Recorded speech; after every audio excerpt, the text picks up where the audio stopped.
Grimlock is the Dinobot commander, the most fearsome and powerful Dinobot of all.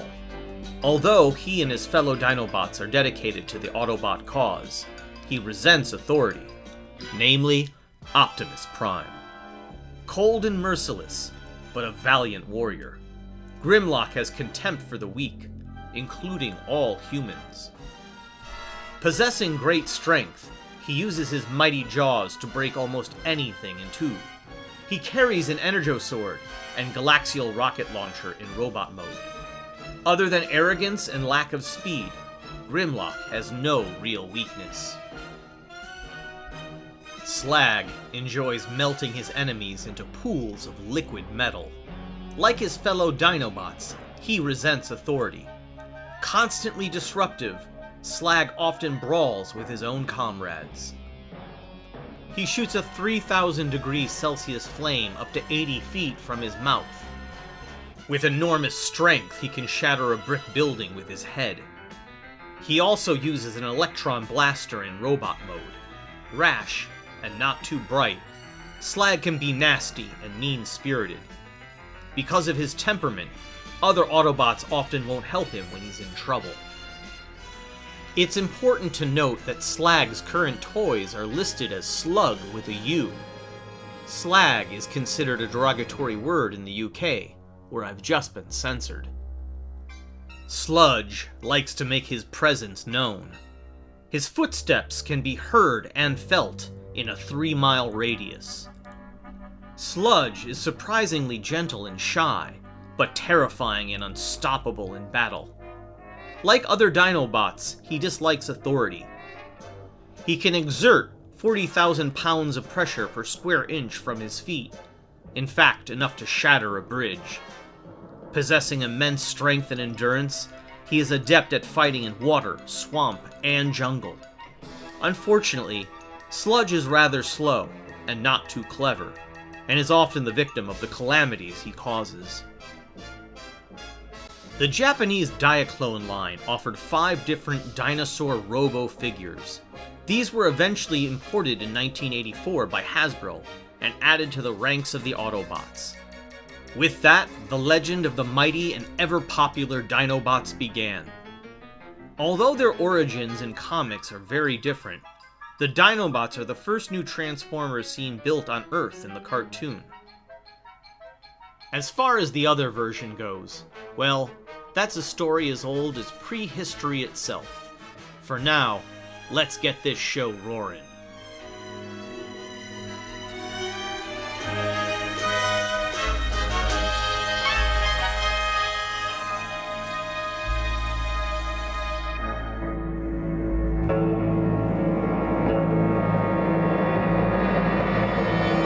Ladies and gentlemen, we're back already. How about that? What'd you do with your break? Did you get a snack? Did you go to the bathroom? Did you do both? Did you get them mixed up? Because that might be kind of gross. I don't want to get into that right now. This is a guy who wants to talk about Dinobots, because I love me some Dinobots. So let's get right into it. Season 1, Episode 8, SOS Dinobots. We open on Autobot base, where our heroes are experiencing reoccurring tremors. If you ask me, the Decepticons are behind these shakeups, Optimus Prime. You know how that junk punk Rumble likes to make earthquakes. The tremors are strongest over here, Ironhide. Let me check it out, Spike. If Decepticons are burrowing behind that rock, my Sonodar sensors will sniff them out. No Decepti creeps, but there is something weird in there. Hey, there's a cavern in there. Well, I'll be a Cybertronic bolt bat.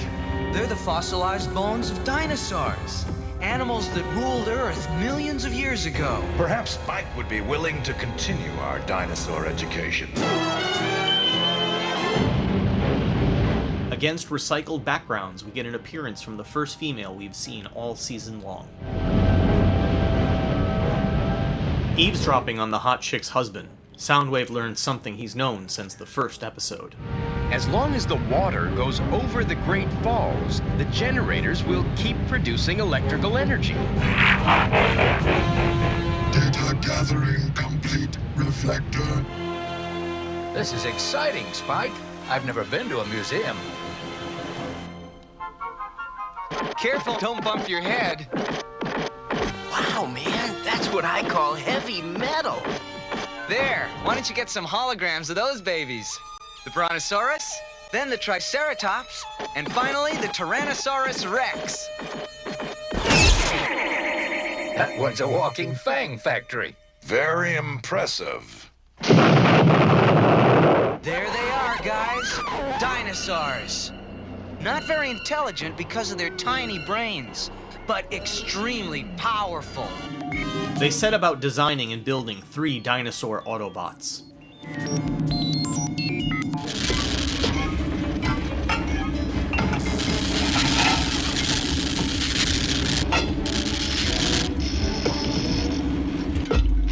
We attack the falls at once. Decepticons, prepare for conquest. As the Decepticons leave to strike the falls, the Autobots unveil the new Dinobot members of their team. Autobots, meet Dinobots. Look at the size of those things. Great Cybertron. Allow me to introduce Grimlock, Slag, and Sludge. Dinobots, transform.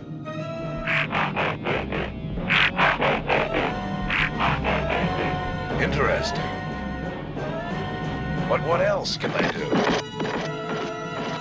Dinobots, clear this rubble. And be quick about it.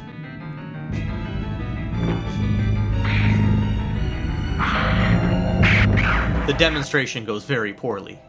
For some reason, Wheeljack intentionally designed them to be stupid. Of course, the Dinobots have simple brains, just like real dinosaurs. But nobody's perfect. However, we're working on improving their... They got haywire.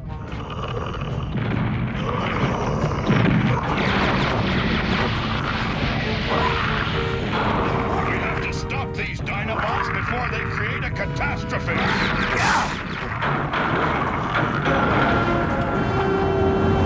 Oh no, not Teletran 1! Roll us out of here, Bumblebee! Teletran's going to...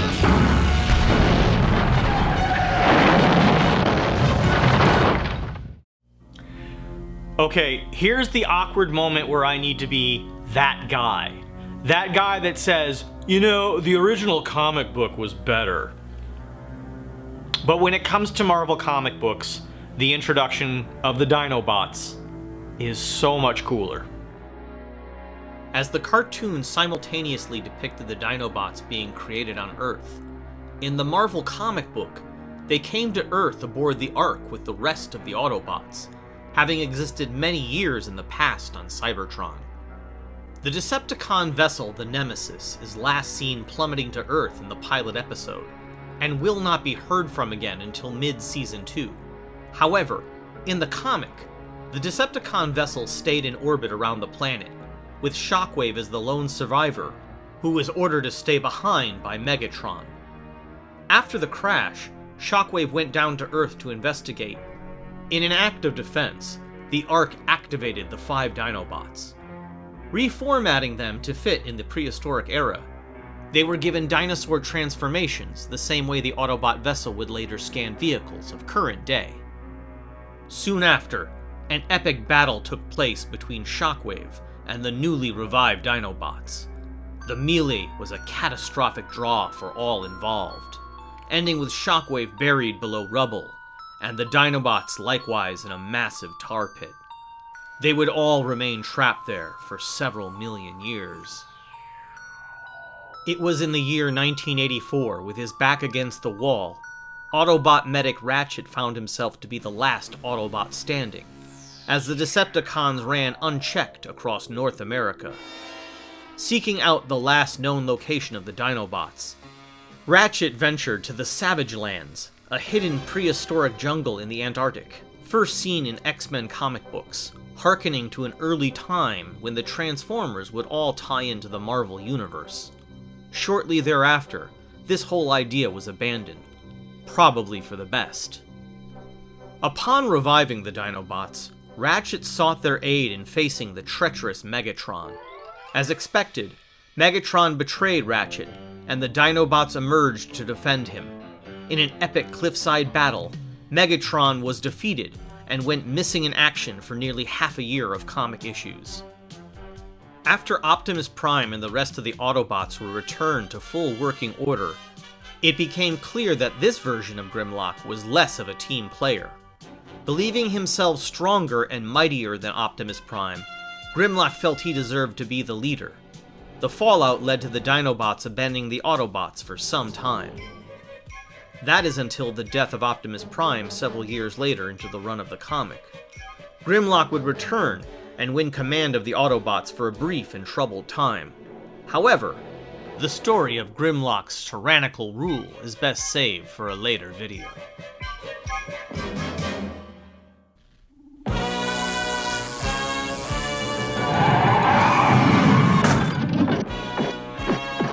Oh no, poor Teletran 1.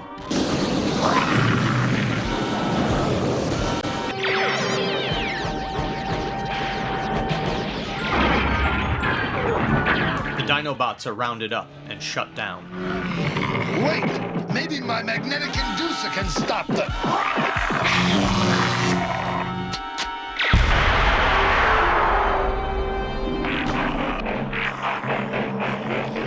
There. But I beg you, Optimus, please, don't make me pull the plug on him. I'm sorry, Wheeljack. The Dinobots must never be activated again. They're too dangerous.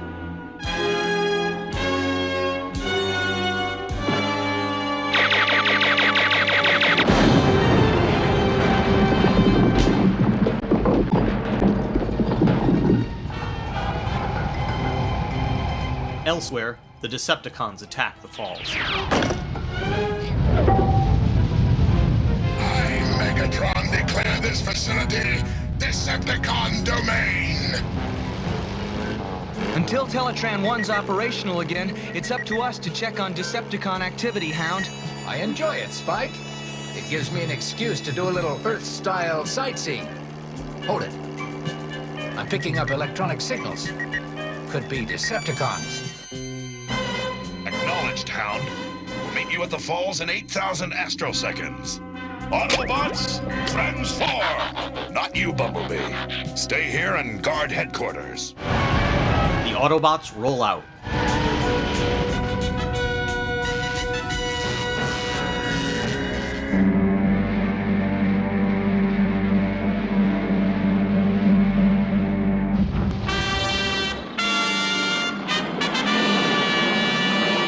The Autobots arrive, but the Decepticons are waiting for them. We're in the right place. Those electronic signals are stronger than ever. Right you are, Autobot! Forward, warriors! Take them!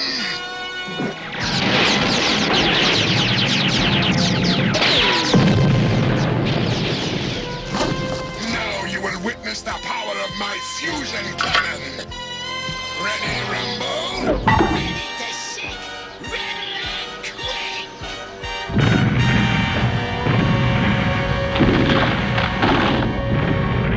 Our heroes are overpowered.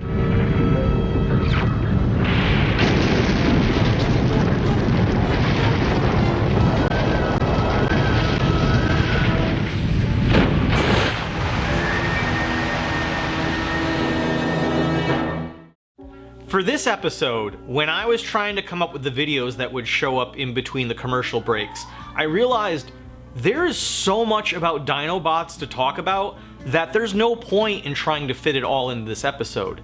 There are 6 more episodes focused on the Dinobots, so we have plenty of time to get to all the minutiae about them. What we will talk about now is Gregg Berger, the voice actor behind Grimlock. I was in a play in Los Angeles. Actually, I went into the play as an understudy, and I thought no one will ever see me. The night came when the guy I was understudying had car trouble. Half hour, they told me I was on, and total adrenaline overload. It went unbelievably well, and in the audience that night was Gordon Hunt, who was doing all of the voice direction for Hanna-Barbera in those days. And he said, if you're as versatile as what we just saw on stage, we should know about you at Hanna-Barbera. I said, which I never say, well, you've had my demo for a couple of months. If you can move it from the bottom of the pile to the top of the pile, I'd love to be doing what you're doing. He said, well, you got a lot of nerve, don't you? And I said, normally, no. But if you're asking, yes, I'm ready, and I would love to be doing that. And he had me in less than a week later in a peripheral role, and he said he told the story to the whole company, and within a couple of weeks of that, he had me back for an episode of what they were calling the New Jetsons. I was Curly Quasar, and I had a blind date with Judy Jetson, and the episode still airs, and it was so thrilling. And he said, I want you to welcome him. I think he's one of the new kids, and I saw him on stage. So by doing the thing that I don't instinctively do, which is be polite, somebody remembered me. And so if you want to be remembered, be memorable. Yeah.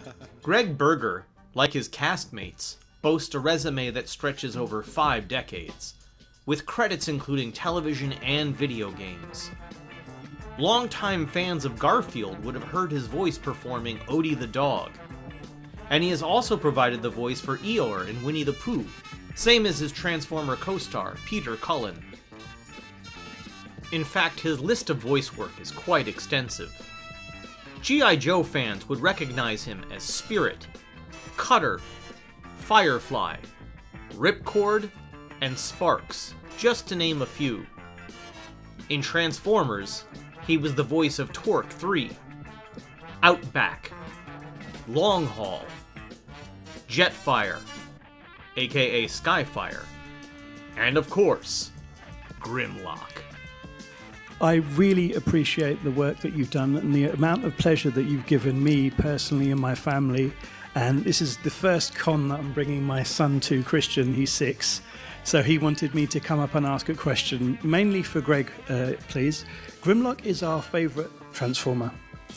And I was wondering if you could say hello to him in Grimlock's voice. And also, how much autonomy did you have in how you composed the voice for Grimlock? I was cast in the show by Wally Burr when I was really relatively new. I only had autonomy in the audition process. I'm a big proponent of recognizing the collaborative nature of animation in general and honoring the artist who they provided schematics, and his jaw was very tightly hinged, so I tightly hinged my jaw. His muscle was very big, so I made myself big. These are freedoms that we have in voiceover that you can't possibly have on camera. You can be bigger than you are, you can be smarter than you are, you can be dumber than you are. You can be anything that you decide that you can be, and it's very freeing, and it's, if you really embrace it, no one can see what you're doing in the booth. I didn't need to do that, but I did it at the outset. Right. All of that said, hello, Christian. Meet Grimlock. Meet Dinobot leader.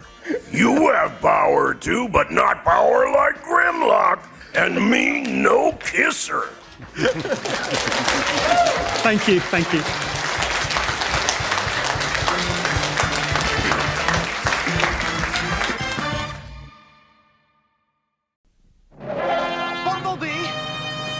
Ordered you to stay at headquarters. Disobeying orders, Bumblebee arrives and picks up Spike. Optimus won't be mad. He won't be anything unless we can get some help, fast. Back at base, the remaining Autobots realize the Dinobots might be their last hope. But we do have something else. I've been working on a little research project. I designed these new memory components to upgrade the Dinobots' brains. They'll make them smarter and easier to control, I hope. Okay, guys. Cross your transistors or something. Dinobots, awaken! Go! Save Autobot friends! save our leader, Optimus Prime. Do you understand?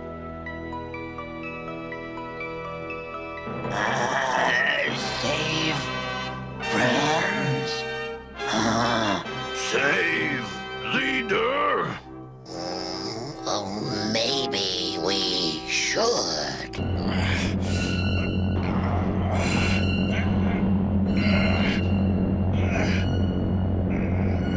Prepare for terminal meltdown. Decepticons, ready, aim. The Dinobots are sent into battle. Each one's friends. Ones with face like this, I think.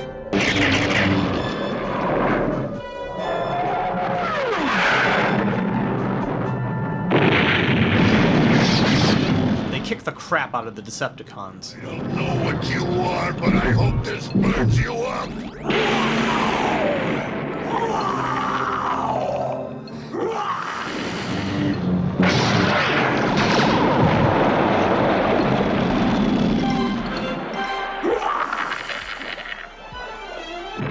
If I'm Decepticon turf, you happen to tumble. Look out, robot, 'cause here comes Rumble!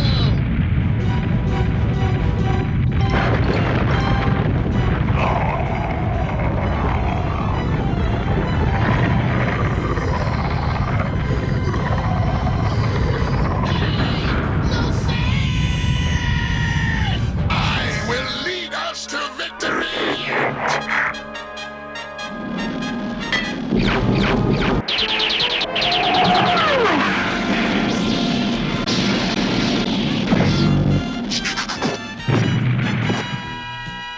Enough! We must retreat! Retreat! With the Decepticons driven off, the Dinobots have proven their worth. Sometimes even the wisest of men and machines can be in error. I have no reprimand for Wheeljack or Bumblebee, but as for the Dinobots, they have proven their value. The Dinobots shall remain among us.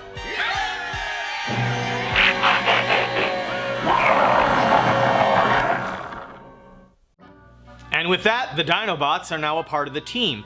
In case you're wondering, you're probably thinking, aren't there 2 more Dinobots? Yes, Swoop and Snarl show up in 2 episodes. So hold on to your horses, we will get to them. Now, I do have to say, of all the episodes I've watched so far, this one has the least amount of mistakes overall. So maybe that should give them a little bit of a break this time. No. Here we go. Panning up, try not to be distracted by the hot chick. Look at the redhead, that's her husband. And then the next shot, he's a brunette. So did he enter the loading dock door? Cool. Huffer's clearly standing right there and overhears this entire conversation.